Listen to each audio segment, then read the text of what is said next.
Welcome to the Dog Nerd Show, where we geek out over our best friends. I'm Megan. And I'm Michael, and this is a show about all things dog. Hey everybody, welcome to the show. Today we are talking about one of the smartest breeds around, the Border Collie.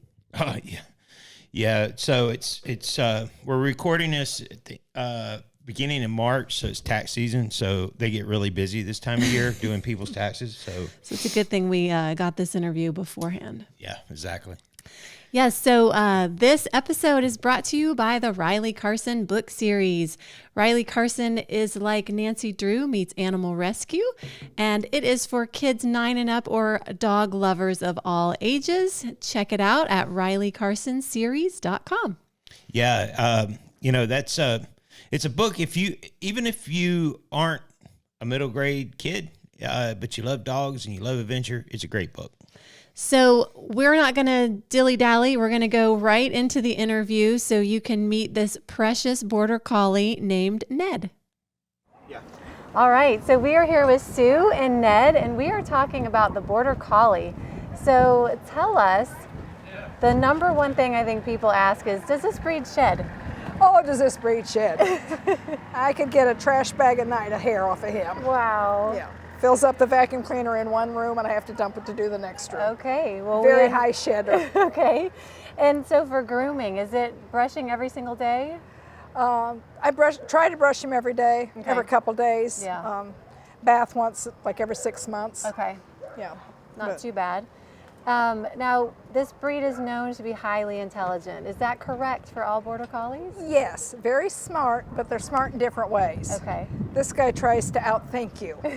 So I'll tell him this and he'll say, well, how can I do it differently? Like one of the exercises we have is they have to go out to be directed and go out to a cone and sit. He'll go out to the cone and sit on top of it. He'll go out to the cone and knock it over. He'll go out to sniff all the way around and then keep on going. Oh. So this particular, they're not all the same. Yeah. He is a thinker and he thinks of how I can get around doing what I'm supposed to be doing. And he's got an independent streak, yeah? Very independent. Yeah. Which a lot of them, they are independent, but they're highly trainable. They say they're the smartest because it only takes 4 or 5 times of working with them for them to know what they're supposed to do. Wow. And then like this guy, okay, I know what I'm supposed to do. Let's see how I can edit it to do it how I want to do what I'm supposed to do. Make it more fun, more interesting. So would this be a good dog for a first-time dog owner? Definitely not. Okay. I would not. Okay. Got to have some experience under your belt. I would say yes. Okay. And with this activity level, is it pretty high for this breed? He has to have his exercise times. He gets an hour in the morning and an hour in the evening. A working Border Collie, let's say it's on a farm, goes out at a set time, herds the sheep, comes back in, rests, until he goes out and herds the sheep again. Okay. So they're high intensity in spans of time. Okay. They can be all day long. It just depends on what's going on. Okay. So that is a little bit of a misconception because we think they need to be going all the time, but that makes sense how they would do it in shifts. It's high intensity, high energy, and then let me rest. Okay. And do they have any health concerns that we should be aware of? Not that I'm aware of. It's with any breed.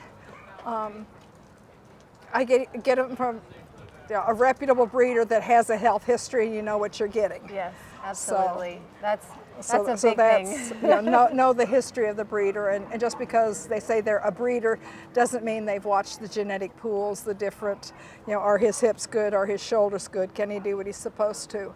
So it's important to know, do they have all the certifications that specific breed should have to be healthy? Absolutely. Yeah, my last one lived till he was 16 with no problems. Wow. Yeah, what is the average lifespan? 14, 15 years. Okay. This guy's 7 going on 8. Oh, no, wow. you don't get those. I know you know they're there, but you're not getting your treats just yet. He knows exactly where they are. He is no dummy. As a household dog, should they have a yard and some space? Can they be an apartment dog? What are your thoughts? I wouldn't do him an apartment Okay. dog. I wouldn't. We live in a house. I don't have a fenced yard, but extremely structured. They need an extremely structured. At 5 o'clock, if I'm not up, I'm going to get up. Oh, wow. Okay. At 6 o'clock, he gets fed or I get mauled. He knows I come home at 5 o'clock. He's at the window waiting for me to come home. They need an extremely structured, otherwise they get stressed, and then that's when they get out of control. So that would be a marker for behavior problems. His internal clock is unbelievable. Okay, that's good to know. Going into daylight savings time, we transition him little at a time, and then he still wants to argue with me. He's like, but my nature tells me what time it is. Yeah, but that would be mine for that. They need a structured household. One that they know what's coming. Yeah.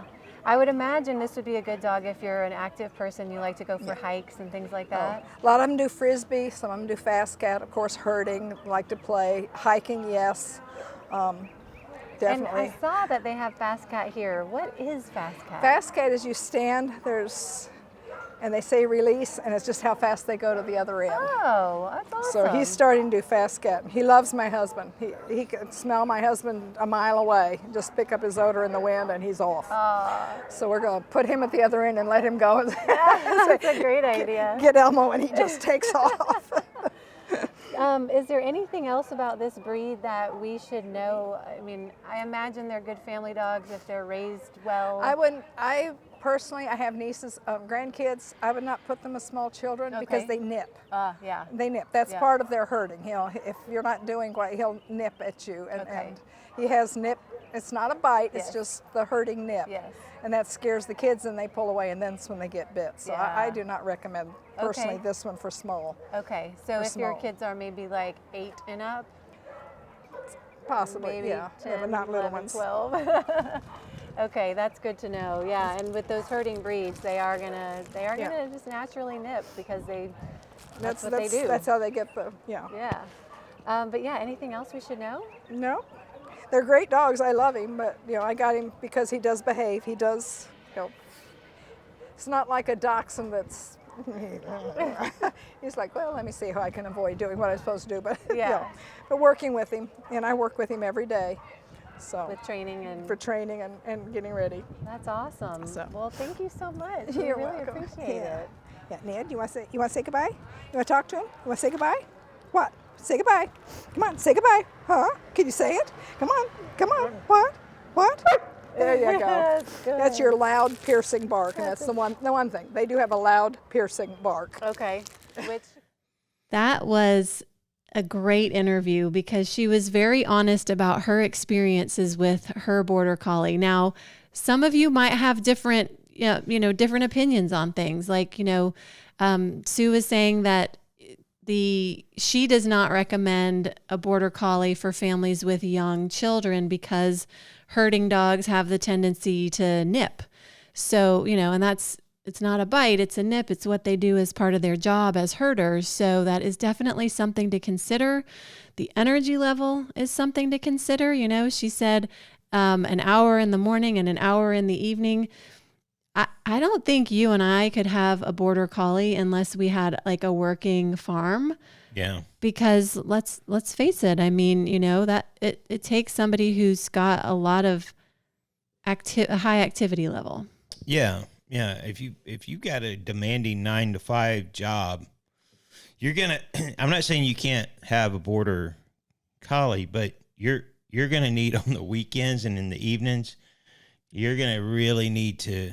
Probably mornings, and you need to be an early riser and go run with your dog, or give them something to do to get that energy expended. They're working dogs. They need to have a job and.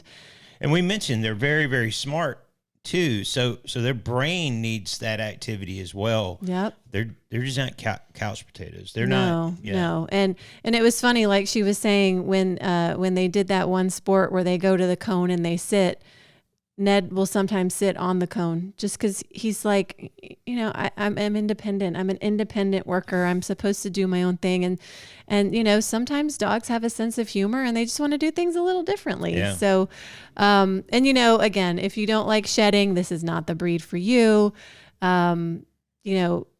Sometimes people make decisions on dogs because they're beautiful or they were in a movie, and those are the worst reasons to get a dog, because if it doesn't fit your lifestyle, it's not going to be a good choice. Having said that, these are highly trainable dogs. So if you like to do dog sports, if you want a dog that you can do training with and that will do tricks and all kind, this is a great breed for that. So just, think about how it would suit your lifestyle. Do you want to talk about the history, or do you want me to talk about the history? Well, you talk about it, and then I'll add color. Okay.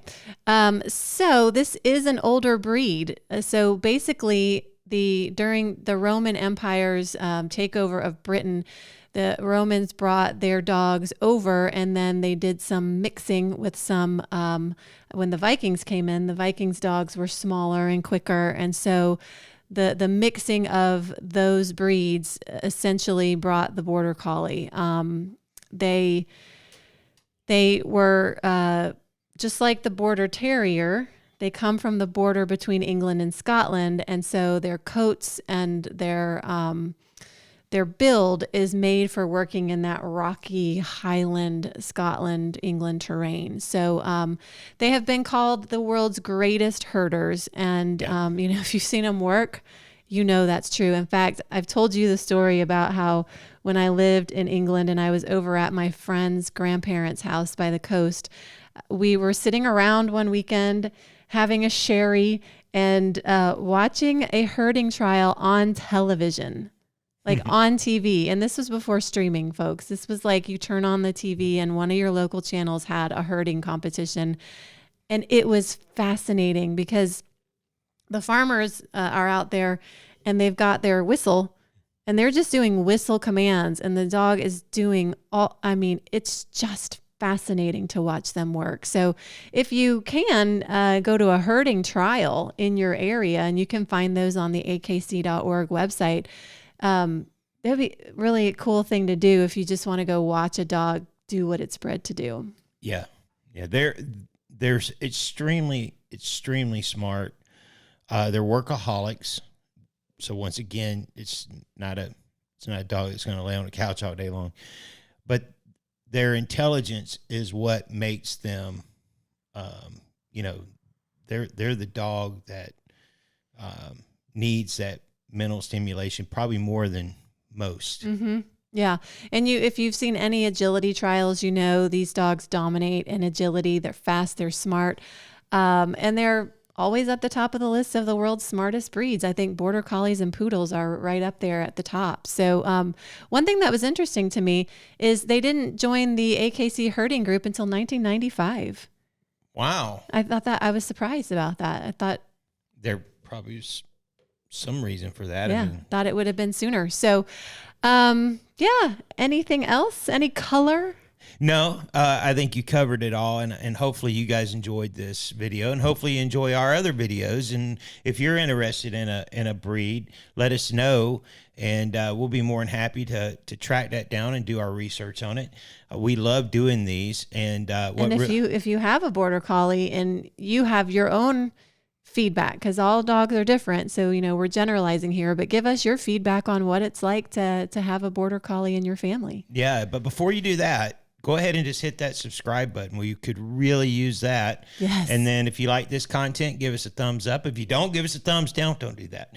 But anyway, when you do hit subscribe, hit the notification bell. It'll let you know when we have a new video come out. Yeah, and we're inching slowly towards our 1,000 subscribers. So I think we need to think of something really awesome to do once we get 1,000. So tell us what you'd like too. Yeah, absolutely. I think some free books and swag should probably be in that equation.